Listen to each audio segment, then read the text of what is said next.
नमस्कार दोस्तों, स्वागत है आप सब लोगों का आरपीएससी एग्ज़ाम्स यूट्यूब चैनल पर। साथियों, साइकोलॉजी का मॉडल पेपर 48 आज होने वाला है अपना, और यूनिट नंबर 5 के टॉपिक्स आज से स्टार्ट हो जाएंगे, जिसमें सबसे पहले समावेशी शिक्षा तथा प्रगतिशील शिक्षा के बारे में जितने भी महत्वपूर्ण प्रश्न पुरानी परीक्षाओं में आए हुए हैं सबको अपन डिस्कस करेंगे। और साथियों, साइकोलॉजी में पूर्व परीक्षाओं के प्रश्न काफ़ी मददगार होते हैं निश्चित रूप से। तो यूनिट नंबर 4 तक, 1 से लेके 4 तक जितने भी टॉपिक्स हैं सबके अपन ने प्रीवियस ईयर प्रश्न किए हैं। तो अब अपन यूनिट नंबर 5 को भी जो वो कंप्लीट करेंगे। ठीक है साथियों, चलिए आपका पहला प्रश्न है, एक शिक्षक एक समावेशी कक्षा में विशेष योग्यता वर्ग वाले अधिगमकर्ताओं की आवश्यकताओं को किस प्रकार से बता सकता है या संबोधित कर सकता है। तो यहाँ पे देखिए, ये जो प्रश्न है ये सीटेट 2019 का प्रश्न है साथियों। और यहाँ पे इसका आंसर क्या रहेगा? इसका आंसर रहेगा ऑप्शन नंबर 1। प्रत्येक विद्यार्थी के अधिगम के सशक्त पक्षों एवं कमजोरियों के विश्लेषण के आधार पर विशिष्ट अधिगम उद्देश्यों को विकसित करना, ये इसका सही आंसर साथियों रहेगा। अगला आपका प्रश्न कि एक समावेशी कक्षा में शिक्षक को क्या करना चाहिए।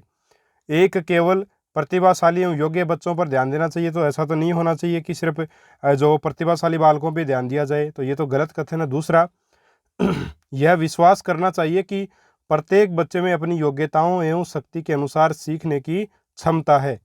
तो यहाँ पे देखिए ऑप्शन नंबर 2 बिल्कुल ठीक है कि यह विश्वास करना चाहिए कि प्रत्येक बच्चे में अपनी योग्यताओं एवं शक्ति के अनुसार सीखने की क्षमता होती है। ये शिक्षक को जो वो जरूर करना चाहिए। तो ऑप्शन 2 जो वो बिल्कुल सही आंसर यहाँ पे आपका रहेगा। ये भी आपका सीटेट का ही प्रश्न है। सॉरी।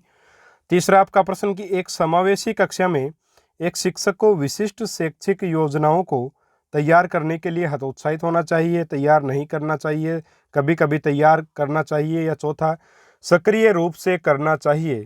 तो यहाँ पे एक समावेशी कक्षा की बात की जा रही है साथियों, तो इसमें निश्चित रूप से ऑप्शन 4 रहेगा, सक्रिय रूप से तैयार करना चाहिए।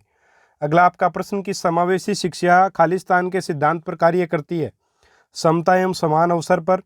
तो देखिए, समता एवं समान अवसर पर ही करेगी। पहला ही ऑप्शन अपना बिल्कुल ठीक है, बाकी भी थोड़ी देख लीजिए आप, बाकी नहीं होंगे। ऑप्शन नंबर 1 ही बिल्कुल सही है। अगला आपका प्रश्न कि समावेश शब्द का मतलब विशेष शैक्षिक आवश्यकता वाले बच्चों को खालिस्तान नियमित कक्ष में शिक्षित करना है। सर्वाधिक समय, पूरा समय, कुछ नहीं, कुछ समय या किसी समय नहीं। तो पूरे समय जो नियमित कक्षाओं में इनको रखना चाहिए। ये रीट लेवल 1 में 2018 में पूछा गया प्रश्न। अगला आपका प्रश्न है, एक शिक्षक के रूप में जब आप एक समावेशी कक्षा में काम कर रहे होते हैं तो आपकी भूमिका क्या होनी चाहिए। दंड देने वाला, देखभाल करने वाला, अन्वेषक, या 4 सहायक। तो यहाँ पे आपका आंसर रहेगा साथियों, एक सहायक की भूमिका में शिक्षक होना चाहिए। अगला आपका प्रश्न कि समेकित शिक्षा किसकी ओर इंगित करती है। ऑप्शन आपके सामने साथियों। पहला ऑप्शन है सभी बच्चों के लिए समान शिक्षण विधि। दूसरा, सामान्य बच्चों में भिन्न रूप से योग्य बच्चों के लिए एक ही स्कूल। यही करती है समेकित शिक्षा कि आपके विशिष्ट बच्चे और सामान्य बच्चे एक ही स्कूल में पढ़ाए जाएं। तो ऑप्शन 2 बिल्कुल सही उत्तर इसका रहेगा। अगला आपका प्रश्न साथियों, समावेशीकरण की सफलता के लिए आवश्यक है अभिभावकों की भागीदारी का न होना, अलगाव, क्षमता निर्माण का अभाव और संवेदनशीलता। तो ऑप्शन 4 होगा, संवेदनशीलता। समावेशी कक्षा में किस प्रकार का या के छात्र शामिल होता या होते हैं।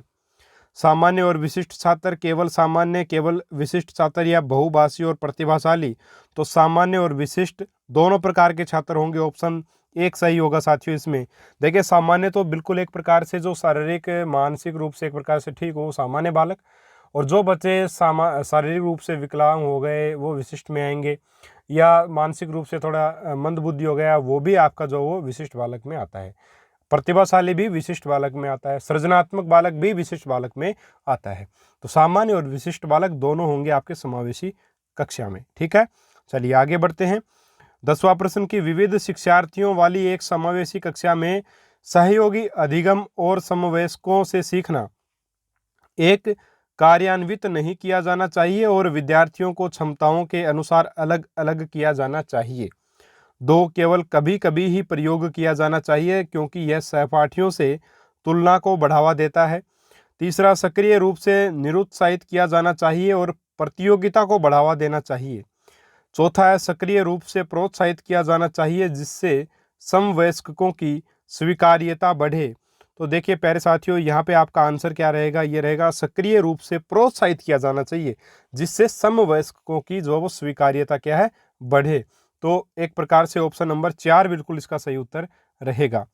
अगला आपका प्रश्न की समावेशी शिक्षण शास्त्र में कंप्यूटर का उपयोग खालिस्तान किया जाता है। एक, शिक्षार्थियों को प्रेरित करने के लिए, दूसरा प्रतिक्रिया प्रदान करने के लिए, तीसरा शिक्षार्थी के साथ बातचीत करने के लिए, और चौथा ऑप्शन है उपयुक्त सभी। तो यहाँ पे आपका रहेगा आपका ऑप्शन नंबर 4 जो है वो बिल्कुल सही उत्तर इसका रहेगा। उपयुक्त सभी चीजें रहेंगी कंप्यूटर के उपयोग से संबंधित, तो ऑप्शन 4 ही यहाँ पे आपका सही उत्तर रहेगा। अगला आपका प्रश्न कि समावेशी कक्षाओं में पढ़ाने का मुख्य उद्देश्य क्या है।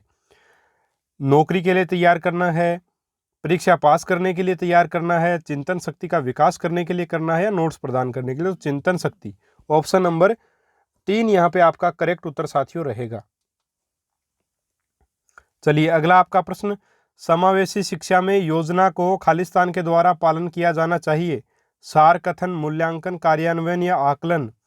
तो समावेशी शिक्षा में योजना को जो है साथियों कार्यान्वयन के द्वारा पालन किया जाना चाहिए, यानी कि योजना का क्रियान्वयन, यानी योजना को अप्लाई तभी करोगे आप जब उसके ऊपर कार्य करोगे। तो ऑप्शन 3 यहाँ पे आपका सही उत्तर रहेगा। अगला आपका प्रश्न है कि निम्नलिखित में से कौन समावेशी शिक्षा में एक शिक्षण कौशल नहीं है। ब्लैक बोर्ड, पूछताछ, समस्या समाधान, या सुदृढ़ या प्रबलन। तो देखिए साथियों, ब्लैक बोर्ड जो वो किसी भी प्रकार का क्या कौशल नहीं है। ब्लैक बोर्ड कोई कौशल नहीं होता, वो शिक्षण का साधन है एक। तो ऑप्शन नंबर 1 यहाँ पे आपका सही उत्तर रहेगा। 15वां प्रश्न, प्रगतिशील शिक्षा के संदर्भ में समान शिक्षा अवसर वाक्यांश का तात्पर्य है कि सभी छात्रों को एक समान शिक्षा प्राप्त करने के बाद अपनी क्षमता साबित करने की अनुमति दी जाए। दूसरा, नौकरी में बराबर प्रतिनिधित्व प्राप्त करे। तीसरा, जाति, धर्म, रंग, क्षेत्र और धर्म पर ध्यान दिए बिना समान शिक्षा प्राप्त हो। और 4 है, प्रवेश परीक्षा के आधार पर चुने जाएं। तो प्रगतिशील शिक्षा के संदर्भ में समान शिक्षा अवसर का क्या अर्थ है, तो वो है जाति, धर्म, रंग, क्षेत्र के आधार पर ध्यान दिए बिना समान शिक्षा प्राप्त हो। ऑप्शन नंबर 3 इसका सही उत्तर साथियों रहेगा। अगला आपका प्रश्न की समावेशी शिक्षा एक स्कूल शिक्षा प्रणाली को संदर्भित करती है जो एक विशेष स्कूलों के माध्यम से विशेष जरूरतों वाले बच्चों की शिक्षा को प्रोत्साहित करे। दूसरा, केवल बालिका शिक्षा को बढ़ावा दे, एक प्रकार से ना। दूसरा, बौद्धिक, सामाजिक, बहुभाषी या बहुभाषा संबंधी या अन्य अलग अलग स्थितियों की परवाह किए बिना बच्चों को शामिल करती है। तो ये ऑप्शन 3 देखिए बिल्कुल सही होगा यहाँ पे। यानी कि समावेशी जो शिक्षा होती है, जो स्कूल होती है, उसमें बच्चे चाहे किसी भी भौतिक परिवेश से आते हों, किसी भी बौद्धिक स्तर के हों, कैसा भी सामाजिक स्तर उनका हो, कैसी भी उनकी भाषा हो या अन्य कोई भी भिन्नता हो उनमें, उसकी परवाह किए बिना सबको एक साथ लेकर के आती है समावेशी शिक्षा। समावेश का अर्थ ही क्या है, मतलब एक प्रकार से सब कुछ उसमें समाहित होना। तो ऑप्शन नंबर 3 ही इसका आंसर जो वो रहेगा साथियों। बहुत ही बढ़िया प्रश्न था। अगला आपका प्रश्न कि समावेशी शिक्षा में ICT बढ़ा सकती है। ICT यानी इंफॉर्मेशन टेक्नोलॉजी क्या बढ़ा सकती है साथियों। केवल पहुंच, केवल समानता, केवल दक्षता या उपयोग सभी। तो सारी बातें बढ़ा सकती है, ऑप्शन 4 होगा। अगला, समावेशी शिक्षण के लिए आवश्यक है कि विद्यालय खालिस्तान के नकारात्मक रूपों के प्रभाव से मुक्त हो। असंतुलन, अवकलन, विविधता या पक्षपात।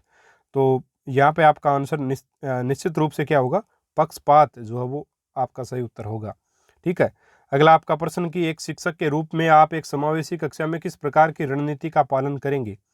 केवल सहकर्मी शिक्षण, केवल सहकारी शिक्षा, केवल सहयोगात्मक शिक्षा या उपरोक्त सभी।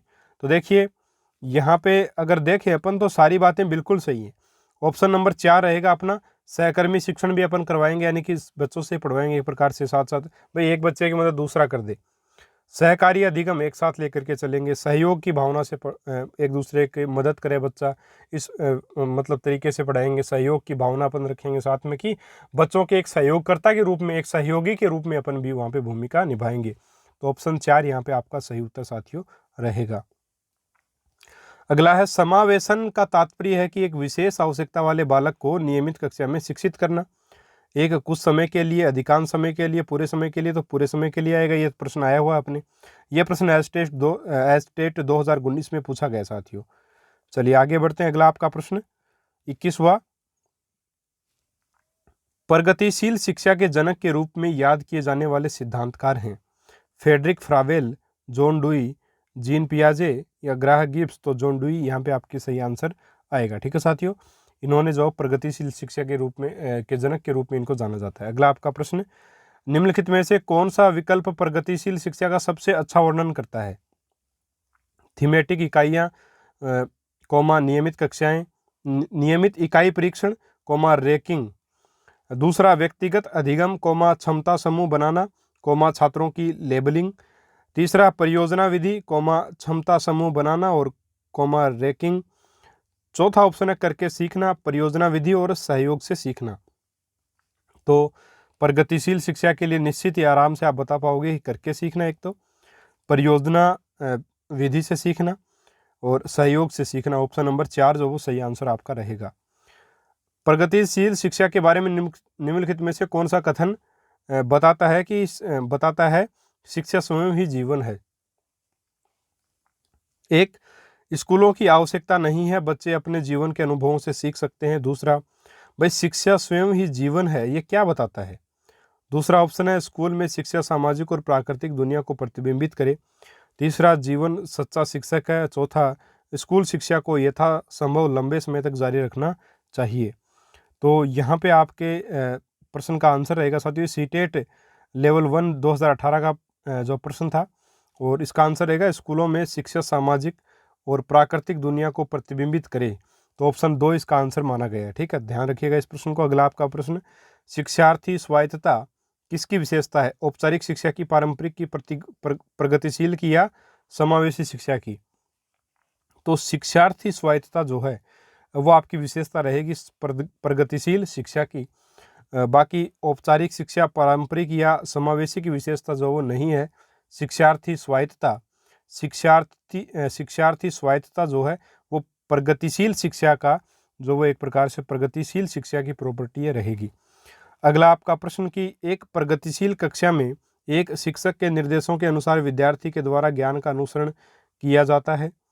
2, विद्यार्थी के द्वारा ज्ञान की संरचना की जाती है। 3, विद्यार्थी के द्वारा निष्क्रिय रूप से ज्ञान प्राप्त किया जाता है। चौथा, विद्यार्थी के द्वारा ज्ञान को उसी के रूप में दोहराया जाता है। तो एक प्रगतिशील कक्षा में विद्यार्थी के द्वारा ज्ञान की रचना की जाती है, स्वयं करके सीखा जाता है। देखिए यहाँ पर यही तो ऑप्शन था आपके, करके सीखना है ना, तो ये रहेगा आपका ऑप्शन नंबर यहाँ पे 25 में दूसरा ऑप्शन सही रहेगा। 26वां प्रश्न, प्रगतिशील शिक्षा में अपरिहार्य है कि कक्षा कक्ष एक लोकतांत्रिक होता है और समझने के लिए बच्चों को पर्याप्त स्थान दिया गया होता है। ठीक है, अगला आपका ऑप्शन है शिक्षक के पूर्ण नियंत्रण में होता है जिससे वह अधिनायकवादी होता है। 3, सत्तावादी होता है जहाँ एक शिक्षक आदेश देता है और शिक्षार्थी चुपचाप अनुसरण करते हैं। चौथा, सबके लिए मुक्त होता है जिसमें शिक्षक अनुपस्थित होता है। तो शिक्षक तो अनुपस्थित नहीं होगा। प्रगतिशील शिक्षा में अपरिहार्य है कि कक्षा कक्ष, ऑप्शन नंबर 1 यहाँ पे आपका साथियों आंसर रहेगा लोकतांत्रिक होता है और समझने के लिए बच्चों को पर्याप्त स्थान दिया जाता है। तो ऑप्शन 1 इसका साथियों सही आंसर जो वो रहेगा। अगला आपका प्रश्न कि किसी प्रगतिशील कक्षा की व्यवस्था में शिक्षक एक ऐसे वातावरण को उपलब्ध कराकर अधिगम को सुगम बनाता है जो 1, खोज को प्रोत्साहन देता है। 2, नियामक है। 3, समावेशन को हतोत्साहित करता है और 4 है आवृत्ति को बढ़ावा देता है। तो इसका सही आंसर रहेगा मित्रों आवृत्ति को बढ़ावा देता है। ऑप्शन नंबर 4 जो है वो इसका सही आंसर रहेगा। अगला आपका प्रश्न कि निम्नलिखित में से कौन सी प्रगतिशील शिक्षा की विशेषताएं हैं? 1, निर्देश केवल निर्धारित पाठ्यपुस्तकों पर आधारित होते हैं। 2, उन विषयों पर नम्यता जो छात्र सीखना चाहते हैं। 3, जीवन पर्यंत अधिगम और सामाजिक कौशल पर जोर देना। 4, परीक्षाओं में अच्छे अंक लाने पर जोर देना। तो यहाँ पे आपका आंसर रहेगा जीवन पर्यंत अधिगम और सामाजिक कौशल पर जोर देना, यह इसका आंसर रहेगा ऑप्शन नंबर 3। अगला आपका प्रश्न कि एक प्रगतिशील शिक्षा में शिक्षक की भूमिका क्या होती है? अनुशासक की, प्रशिक्षक की, मार्गदर्शक की या पाठ योजनाकार की? तो ये आंसर रहेगा ऑप्शन नंबर 3 मार्गदर्शक की। अगला आपका प्रश्न की प्रगतिशील शिक्षा क्या है? एक, इसमें मानकीकृत परीक्षण होता है। 2, इसमें करते हुए अधिगम होता है। तीसरा, इसमें डेटा आधारित शिक्षा होती है। 4, इसमें मानकों पर आधारित पाठ्यक्रम होता है। तो प्रगतिशील शिक्षा क्या है? इसमें करते हुए अधिगम होगा। कैसे अधिगम होगा, कैसे सीखा जाएगा? करके सीखा जाएगा। ऑप्शन नंबर 2 सही आंसर है यहाँ पे। तो 30 प्रश्न थे साथियों आपके समावेशी शिक्षा और प्रगतिशील शिक्षा से संबंधित। 30 में से आपके कितने प्रश्न सही हुए हैं कमेंट करके जरूर बताएं। साथ ही अपने दोस्तों के साथ भी शेयर करें अगर आपको टेस्ट अच्छा लगा है। जो यूनिट नंबर 5 के अन्य जो टॉपिक बचे हुए हैं उनके टेस्ट भी अपन जल्द अपलोड कर देंगे और उसके बाद आपको इन सभी टेस्ट की PDF भी अवेलेबल करवाई जाएगी। तो चैनल को सब्सक्राइब कर लीजिए और टेलीग्राम ग्रुप को ज्वाइन करना चाहते हो आप ग्रुप ज्वाइन कर सकते हो, नोट्स हमारे ले सकते हो। डिस्क्रिप्शन बॉक्स में आपको सारे लिंक्स मिल जाएंगे। चलिए साथियों, अपन मिलेंगे अगले वीडियो में एक और शानदार टॉपिक के साथ और टॉपिक के टेस्ट के साथ। तब तक के लिए नमस्कार, जय हिंद, जय भारत।